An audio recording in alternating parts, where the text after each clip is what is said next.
Good morning students. आज जो हम पढ़ने जा रहे हैं वह है सी प्रोग्रामिंग। तो हम जो कंपाइलर यूज़ कर रहे हैं उसका नाम है टर्बो सी।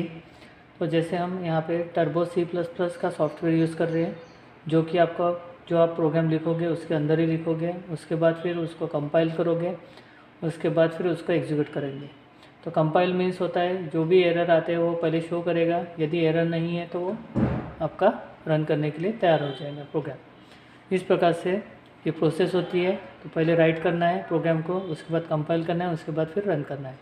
तो यहाँ पे आपको एक टर्बो सी कंपाइलर दिख रहा है, इसके अंदर हम पूरा प्रोग्राम लिखते हैं। तो इसका एक्सटेंशन आपको .cpp दिख रहा है, क्योंकि ये C++ का सॉफ्टवेयर है। तो C++ के अंदर C++ का प्रोग्राम भी रन होता है और C का प्रोग्राम भी रन होता है। तो वो ये C++ का सॉफ्टवेयर होने की वजह से यहाँ पे .cpp लिखा है। पर जब हम इस फाइल को सेव करेंगे तो हम .c से करेंगे। तो पहले अपन इसको एक फ़ाइल को नाम दे देते हैं।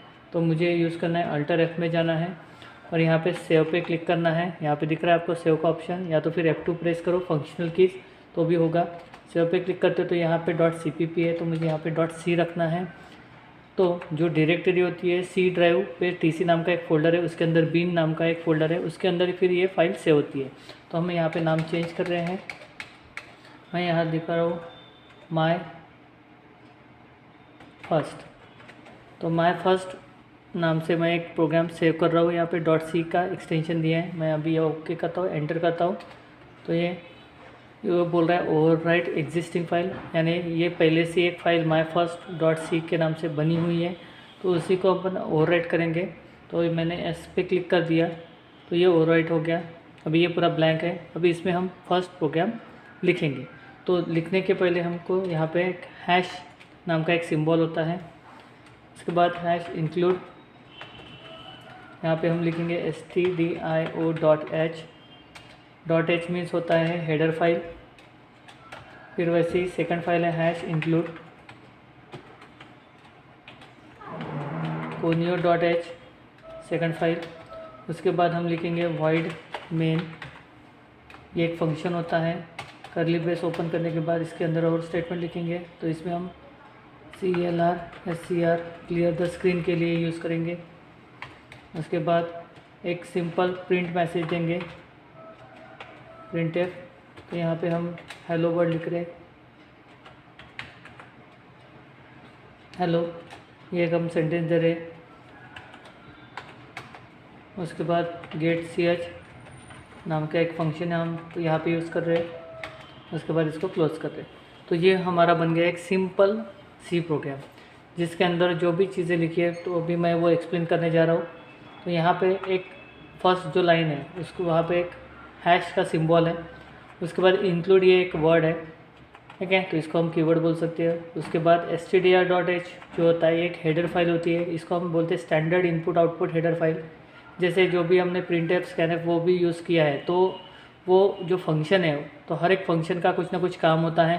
तो कौन सा फंक्शन कैसा वर्क करेगा, कैसे एक्शन परफॉर्म करेगा, उसके लिए एक हेडर फाइल दी रहती है। उसके अंदर सारे फंक्शंस वहाँ पे जो भी हेडर फाइल के अंदर है वो सारे रहते हैं। इसलिए उसको पता रहना चाहिए कि हर एक फंक्शन का काम क्या है, इसलिए उनको इंक्लूड करना ज़रूरी होता है। तो इसको हम बोलते हैं प्री डिफाइंड डायरेक्टिव्स।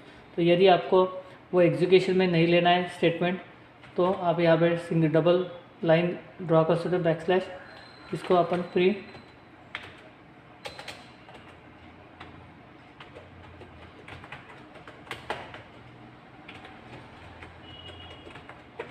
तो इसको हम बोलते हैं comment line.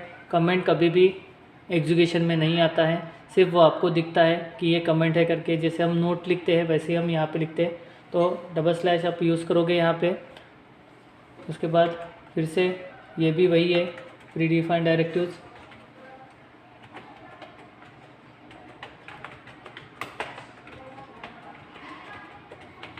Pre defined means होता है पहले से जो डिफाइन है उसको हम बोलते हैं प्री डिफाइंड। तो ये सभी दोनों क्या है, हेडर फाइल है, हेडर फाइल। उसके बाद ये जो मेन है, मेन को हम बोलते हैं starting point of a programme.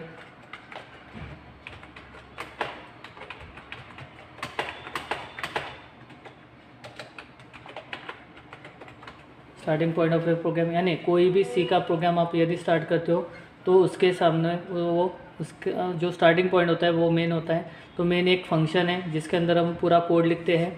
तो ये प्रोसीजर ओरिएंटेड लैंग्वेज है। C language is a procedure oriented language, that's why we use by procedure.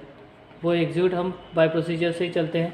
तो वॉइड का मीनिंग होता है नथिंग रिटर्न, जो कि अगले जो प्रोग्राम्स आएंगे उसमें पता चलेगा आपको कि वॉइड क्या होता है, रिटर्न क्या होता है।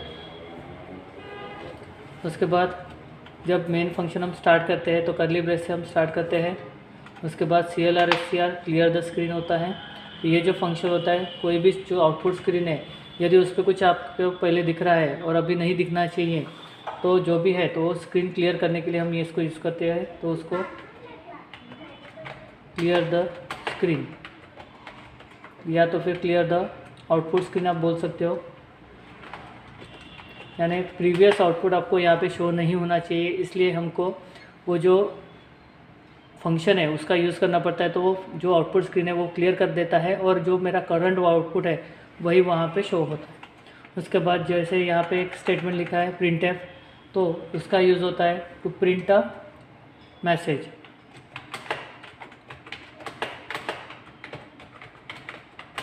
इन अ डबल कोट, यानी जो भी आप डबल कोट के अंदर, जैसे आपको यहाँ पे रेड में हेलो दिख रहा है तो डबल कोट के अंदर हेलो लिखा है, तो जो भी आप डबल कोट में जैसे लिखोगे वैसे कि वैसे वो आउटपुट स्क्रीन पे पेस्ट कर देगा, यानी आपको वहाँ पे प्रिंट हो जाएगा।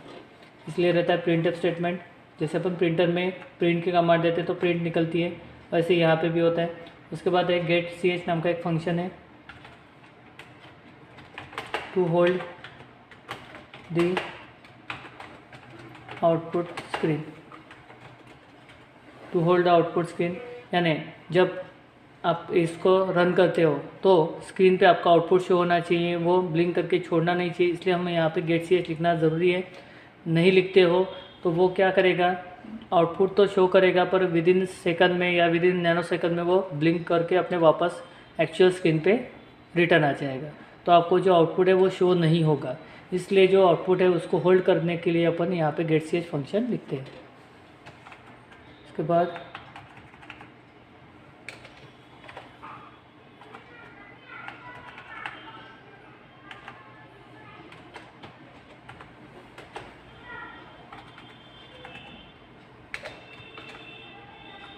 ये जो प्रोग्राम है उसको भी मैं कमेंट में लिख रहा हूँ, एंटर दबा दिया, ऊपर लिख रहा हूँ कमेंट लाइन में WAP मीन्स होता है राइट अ प्रोग्राम।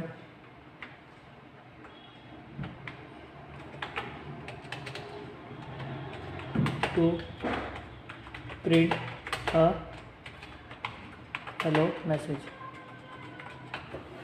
तो write a program to print a hello message इस नाम से एक बनाया है मैंने। तो अभी इसको हम एग्जीक्यूट करेंगे। तो हम पहले इसको कंपाइल करेंगे, तो अल्टर F9 हम यूज़ करेंगे। तो अल्टर F9 से पहले वो प्रोग्राम कंपाइल होता है, जहाँ पे शो हो रहा है कि वार्निंग 0 है, एरर भी 0 है, यानी इसमें एक भी एरर नहीं है। तो उसने पूरे लाइन कंपाइल कर ली है, इसमें एक भी एरर नहीं है। फिर से हम इसको एंटर करेंगे, वापस स्क्रीन पे आएंगे। अभी हम इसको एक भी एरर नहीं है, मीन्स ये एग्जीक्यूशन कंप्लीट हो गया उसका। अभी इसको रन करना है, तो रन करने के लिए हम कंट्रोल F9 यूज़ करेंगे। कंट्रोल F9 करते हैं तो यहाँ पे आपको हेलो दिख रहा है स्क्रीन के ऊपर, आपको HELLO हेलो ऐसे मैसेज आ रहा है। तो ये होती है अपनी आउटपुट स्क्रीन। इस प्रकार से आपको यहाँ पे हेलो शो हो रहा है। तो यहाँ पे जो प्रीवियस आउटपुट है वो भी नहीं शो हो रहा है, कुछ नहीं। इस प्रकार से यहाँ पे हेलो मैसेज आया। जैसे मैं यदि मैसेज चेंज करता हूँ, यहाँ पे हेलो वर्ड लिखता हूँ, हेलो वर्ड ऐसे लिखा मैंने और एक्सक्लेमेटरी साइन दे दिया। तो फिर से हम इसको सेव करेंगे, तो हम F2 प्रेस करेंगे, तो जो फाइल सेव हुई है फिर से उस पर सेव हो जाएगा। तो F2 हम प्रेस किया। उसके बाद फिर से कंट्रोल F9, क्योंकि एरर नहीं है तो डायरेक्ट कंट्रोल F9 प्रेस करते हो तो आपका आउटपुट चेंज हो गया। अभी आपको दिख रहा है हेलो वर्ल्ड। इस प्रकार से हमने basic program to print any message on a output screen, तो इस प्रकार से हमने सी प्रोग्राम यहाँ पे एग्जीक्यूट किया है। उसके बाद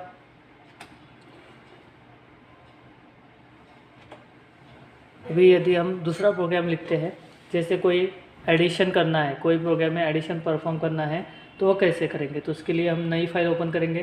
तो अल्टर F फिर से जाना है, न्यू फाइल पे आपको क्लिक करना है। तो आपका noname.cpp आ गया। इसको फिर से सेव करेंगे पहले पर। तो हम जाएंगे, हम यदि F2 प्रेस करते हो डायरेक्टली तो हमको पूछेगा वो। तो मैंने .c दे दिया। यहाँ पे मैं लिख रहा हूँ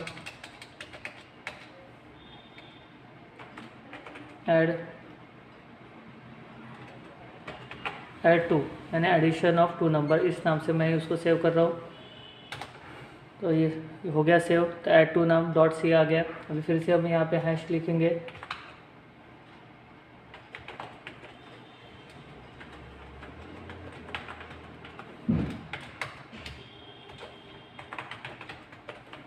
हैश इंक्लूड kunio.h, उसके बाद void main। अभी हमको यहाँ पे जो एडिशन परफॉर्म करना है वो 2 नंबर के एडिशन परफॉर्म करना है, इसलिए हमको यहाँ पे 2 वेरिएबल लगेंगे, क्योंकि वेरिएबल वैल्यू स्टोर करने के लिए हम यूज़ करते हैं। तो अभी उसका टाइप भी मुझे यहाँ पे लिखना पड़ता है। तो इंटीजर टाइप के हम 2 लेंगे। इंटीजर मीन्स होता है जिसमें प्लस माइनस तो आता है पर पॉइंट वैल्यू वो कंसिडर नहीं करता है। तो उसके लिए हम उसको इंटीजर डिक्लेयर करेंगे। तो उसके लिए हम int ये डेटा टाइप यूज़ करेंगे। जैसे मैंने n1 ले लिया एक नंबर, उसके बाद लिया n2, ऐसे 2 नंबर लिए, और जो रिज़ल्ट है वो मुझे चाहिए ऐड नाम के वेरिएबल में। तो ऐड भी मैंने ले लिया। ऐसे 3 वेरिएबल मैंने यहाँ पे यूज़ किए हैं। उसके बाद यहाँ पे मैं लिख रहा हूँ CLR SCR declare after declaration. तो पहले वेरिएबल को आपको डिक्लेयर करना पड़ता है, उसके बाद CLR SCR लिखो। फिर आपको यदि 2 value at a run time value लेना है तो आप printf,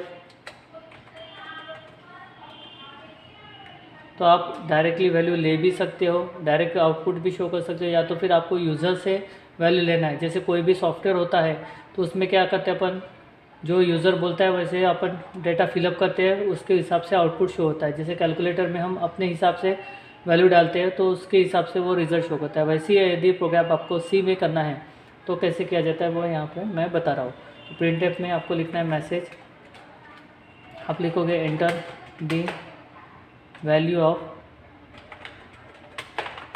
n1 and n2 double coat,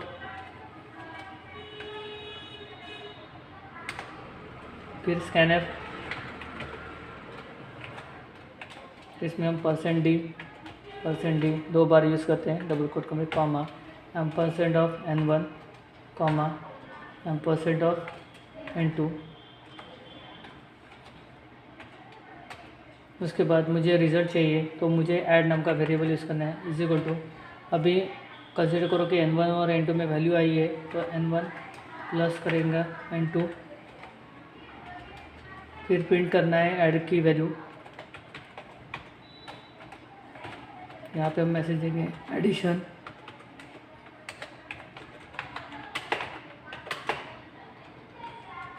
to values is equal to, यहाँ पे %d double quote complete comma, यहाँ पे ऐड लिखेंगे, उसके बाद गेट सीट लिखेंगे, उसके बाद इसको क्लोज कर देंगे। इस प्रकार से हमने यहाँ पे प्रोग्राम लिखा है। तो जैसे मैंने 2 वेरिएबल डिक्लेयर किए, 3 वेरिएबल डिक्लेयर किए है, तो ये पार्ट हो गया डिक्लेरेशन। मैंने इंटीजर डिक्लेयर किया है, इंटीजर मीन्स प्लस माइनस वो कंसिडर करेगा वैल्यू। उसके बाद उसमें सिर्फ पॉइंट वाली वैल्यू वो कंसिडर नहीं करेगा। तो उसके बाद मैंने एक CLR SCR नाम का एक फंक्शन यूज़ किया है, जो पहले बताया आपको मैंने। printf में सिर्फ मैं मैसेज दे रहा हूँ कि enter the value of n1 and n2, तो मैसेज आपको प्रिंट होगा enter the value of n1 and n2। जैसे मैसेज आएगा, जैसे आप 2 वैल्यू डालोगे तो फर्स्ट वैल्यू आपकी n1 में जाके सेव हो जाएंगी, जो भी n1 का एड्रेस है। तो % का मीनिंग होता है एड्रेस ऑफ n1। तो हर एक जो वेरिएबल हम डिक्लेयर करते हैं तो वो मेमोरी में उसको कुछ ना कुछ स्पेस ऑक्यूपाई होती है, तो वहाँ जाके ये वैल्यू स्टोर हो जाएंगी। वैसे ही n2 के लिए भी स्पेस ऑक्यूपाई होंगी, वहीं पे वैसी एड्रेस पे n2 की भी वैल्यू सेव हो जाएगी। तो %d को हम बोलते हैं फॉर्मेट स्पेसिफायर। जैसे हमने यहाँ पे n1 और n2 को इंटीजर डिक्लेयर किया था, इसलिए उसके लिए हम %d यूज़ करते हैं, उसको बोलते हैं डेसिमल इंटीजर। उसके बाद कंसिडर करो कि n1 और n2 में वैल्यू आ गई, आने के बाद मुझे क्या करना पड़ेगा, दोनों की एडिशन करना पड़ेगा। तो उस दोनों के बीच में मुझे प्लस का साइन लगाना पड़ेगा। तो n1 प्लस n2, तो जो रिज़ल्ट है वो ऐड नाम के वेरिएबल में जाके स्टोर हो जाएगा, क्योंकि ये राइट टू लेफ्ट असाइन होता है। तो n1 प्लस n2 का जो रिज़ल्ट आएगा तो वो राइट में आएगा और वो ऐड में स्टोर हो जाएगा। राइट टू लेफ्ट असाइन होता है। तो ये जो इक्वल टू का साइन है तो वो इक्वल टू ना होते हुए उसको हम असाइनमेंट ऑपरेटर बोलते हैं, टू असाइन अ वैल्यू। उसके बाद लास्ट में जो ऐड में वैल्यू आई है उसको जब तक मैं प्रिंट नहीं करूँगा तो मुझे पता नहीं चलेगा कि उसमें क्या वैल्यू आई है। तो हमने यहाँ पे प्रिंटफ स्टेटमेंट लिखा है, उसमें हमने मैसेज दे रहे हैं एडिशन ऑफ 2 वैल्यूज़। उसके बाद फिर से परसेंटेज यूज़ कर रहे हैं। उसके बाद डबल कोट कंप्लीट होने के बाद कॉमा देके ऐड जो वेरिएबल है जिसमें वैल्यू स्टोर है वो लिखा है। तो जो ऐड वाली जो वैल्यू है जहाँ पे परसेंटेज लिखा है वहाँ पे वो शो करेगा। उसके बाद गेट सीएच, उसके बाद क्लोज। तो पहले अपन ये प्रोग्राम को, तो ये प्रोग्राम जो है तो इसके लिए मैं कमेंट ले रख रहा हूँ ऊपर,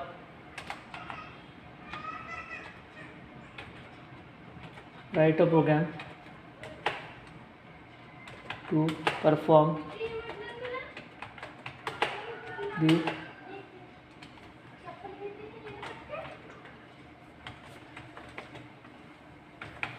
एडिशन ऑफ 2 नंबर। उसके बाद इसको हम एग्जीक्यूट करेंगे। तो पहले कंपाइल करेंगे, कंट्रोल अल्टर F9 से कंपाइल करेंगे। इसमें कुछ भी एरर नहीं है। फिर इससे हम इसको कंट्रोल F9 प्रेस करके, अभी इसने हमको पूछा है कि enter the value of n1 and n2, तो आपको n1 की वैल्यू मेरे 12 दी और यहाँ पे 23 थी। फिर से एडिशन करता हूँ तो 35, यानी 2 + 3 5 हो गया और 2 + 1 3 हो गया। तो इस प्रकार से हमने 35 यहाँ पे शो हुआ है। तो जो भी आप यहाँ पे वैल्यू शो करोगे उस हिसाब से आपको यहाँ पे वो आउटपुट देगा। तो ये जनरलाइज प्रोग्राम हो गया कि कोई भी आप 2 वैल्यू डालो तो उसका रिजल्ट वो परफेक्टली देगा। इस प्रकार से यहाँ पे आउटपुट शो होता है। फिर से एंटर करता हूँ, फिर से हम इसको रन करेंगे, कंट्रोल F9।